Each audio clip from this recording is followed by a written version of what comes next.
Hello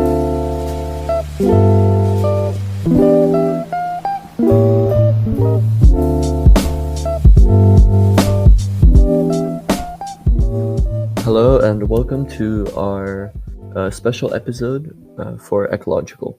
I'm here with Theo. Here. And my name is Jan, and today we will be going over the effects that Corona can have, or how it influences the future and the way it will affect climate change. So, Corona is taking a toll on us. How are we holding up, Jan? Pretty good, thank you. How about you? I'm not a big outgoer, so it doesn't really change my life too much. Yeah. Where it really hurts is people who are forced to have, or like only have manual jobs or jobs that forces them to go outside. Yep. Yeah, you don't really have a choice. Otherwise, you have to still pay your bills. So it must be real hard for them. Yeah, I agree. And that also leads on to actually everybody has to stay home. Schools are closing, universities, and people are told to work from home. Which goes to our first point of the stay-at-home effect, which, yeah, which has already reduced traffic flow. Mm-hmm. Which, I mean, on one side, that's pretty good because obviously the transportation sector is the biggest contributor to greenhouse gases emissions in some countries, such as the United States. And as schools and businesses have closed, it has reduced travel, and it could temporarily drive down carbon emissions in communities where people are spending more time at home. Generally, there's less activity, so it's no big revelation that carbon emissions are going to go down. Yeah. Uh, Yeah, and at first it does seem as that it's good for climate. However, there sort of is a potential catch because when people stay at home, it could mean that they have more energy usage. And that obviously depends on weather conditions, geography, and lifestyles. But for example, if you have to be at home in a cold country, then you always have to have heating on, and that could lead to more energy usage than, for example, going to work and then back and having a much shorter period of time that you're using that energy at your home. mm-hmm. Yeah, I'm actually interested if there's like any kind of data on that. Like, I'd imagine that we'd use more resources, but I'm not sure if it's directly more for the emissions we use.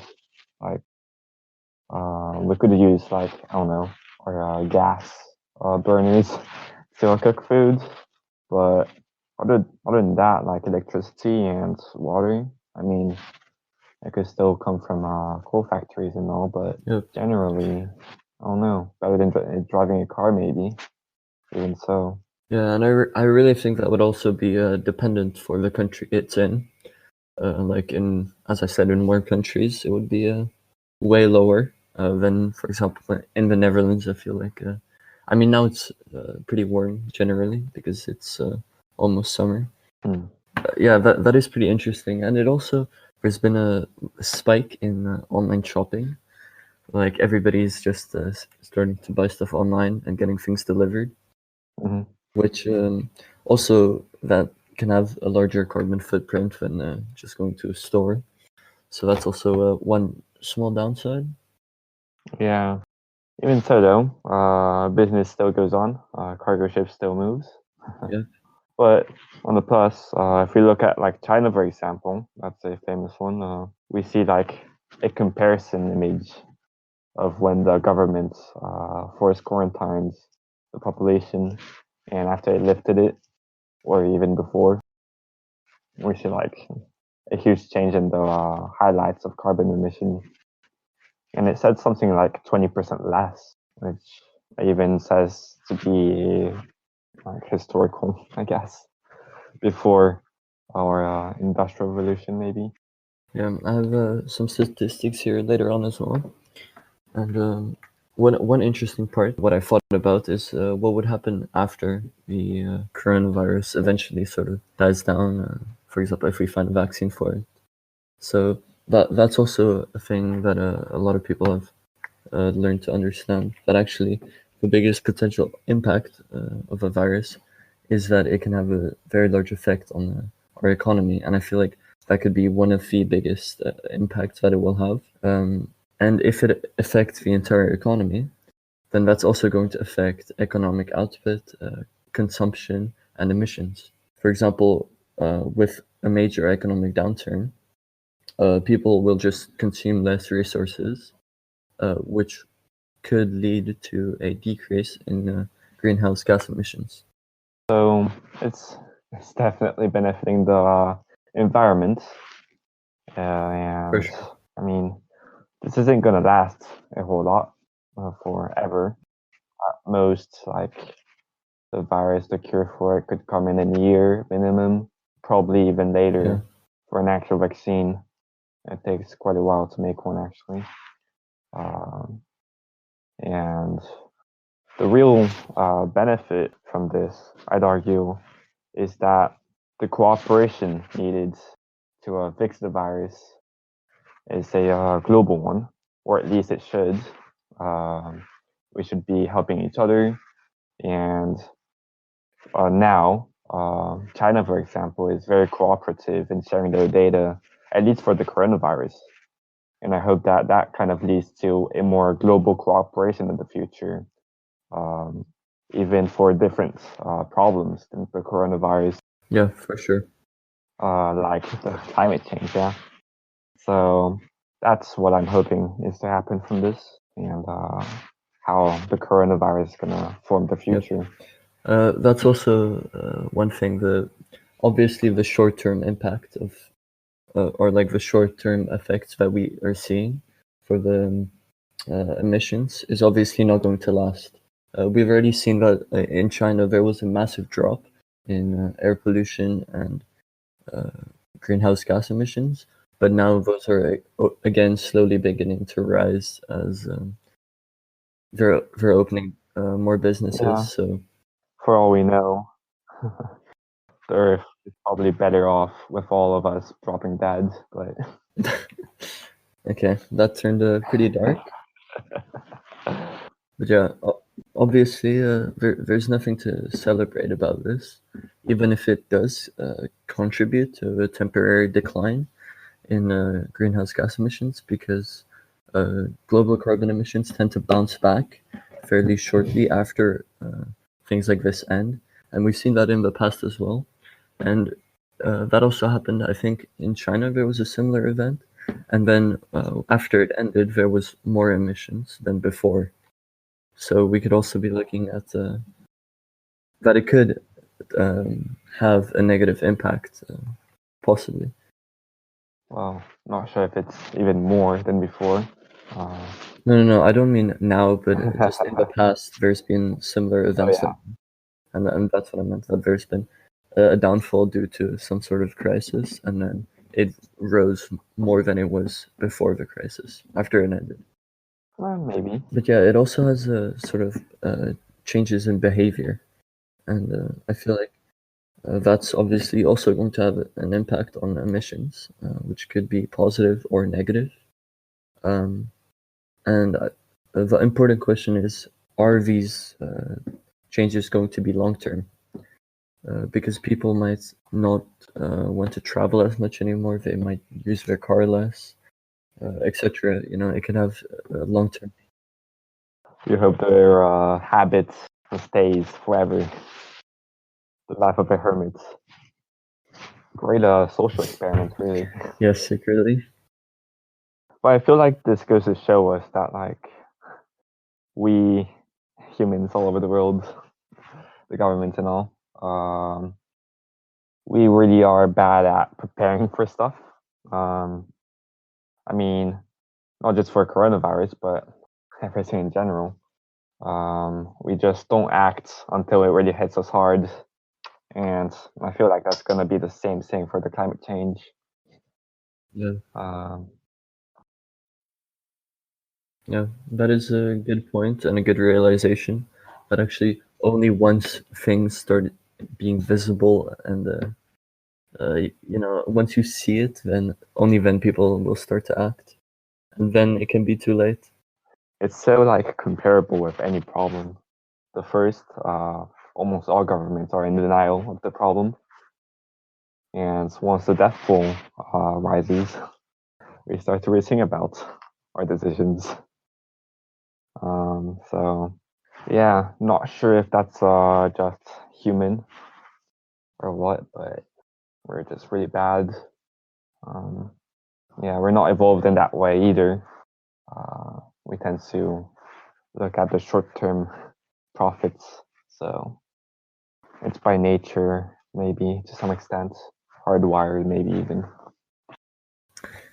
Yeah, so that's hopefully that changes, because one positive effect I can see that it could happen, and it could lead to some possible breakthroughs, is that now people are pausing a lot more, and because they're in their houses for so long, they have a chance to think, and I feel like everybody can use these or like these types of moments uh, to communicate with each other and focus on some of these bigger issues that are facing us, that sometimes we don't have the time to focus on, because some people neglect it because it's just too time consuming, and they don't have for example, they have something they have to do currently, and they cannot look at such a issue that will only affect them in the long term.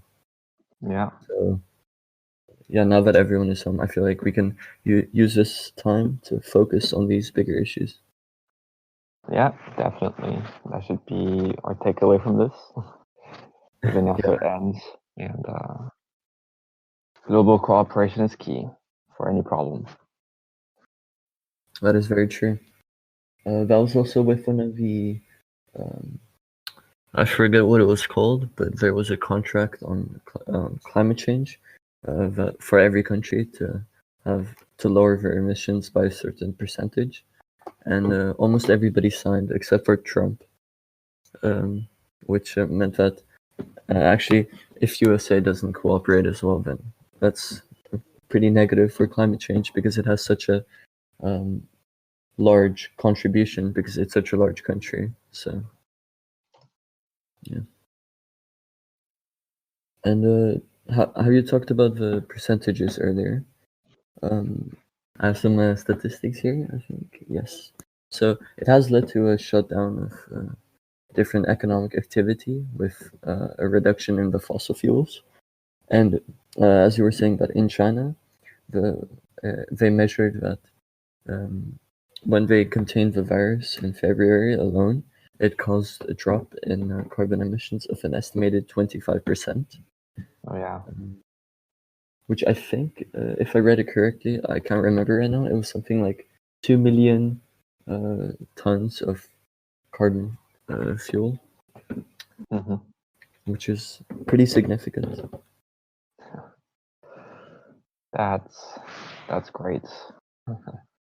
I'm sure that's the same case for all the countries. Not 25% maybe, but to some extent the same amount, I hope. Yeah, it might even be more in some of the, because obviously every country is taking different measures. Some are in complete lockdown, which will have a larger drop than other areas. So yeah, I think that's one of the main takeaways, as I said earlier, that actually in the short term, the response of a pandemic it does seem to be having a positive effect. But the question is, in the long term, will it help or harm the climate? What do you think? Other than what I said before, just the establishment of a cooperation, or just the Yep. just being used to cooperating with each other. That I hope that people, or the governments, or the or world leaders realizes that really there's just only benefits in cooperating. and just trusting the science community a bit more. Yeah, I mean, I don't know. I don't know if they're just negligent or leaders are weird. They don't understand the world of leadership. Probably much complicated, and they might have their reasons, but really isn't in our best interest of the rest of us, really. That goes to another point where this whole coronavirus thing is really just the survival of the richest. Yep. And yeah. The more money you have, the longer you can stay home. And you probably have a job that you can stay home to do. So, tough world. That's the best if people are able to work from home. If you aren't able to do that, that's pretty unfortunate. But yeah, our response, or everybody's response to this health crisis will shape how the climate crisis will develop in the decades to come. Because when everything dies down, we will have to revive all the economic activity. And currently, if we create effective plans for that are more friendly and less contributing to the crisis, then that could lead to a pretty positive effect. Yeah, I just hope that amid this crisis, we have a chance, and I think we can, or we do have the ability to build a better future. Yeah. And really, lockdowns and distancing will not save the world from global warming. Yeah, I'm sure we're gonna take off again once this thing ends. Yep. But yeah, it's all about the cooperation, I feel. That's all we had to say, I believe. Thank you for tuning in, and stay safe. Wash your hands more than 20 seconds. Stay like 5 feet away from each other. Pretty much.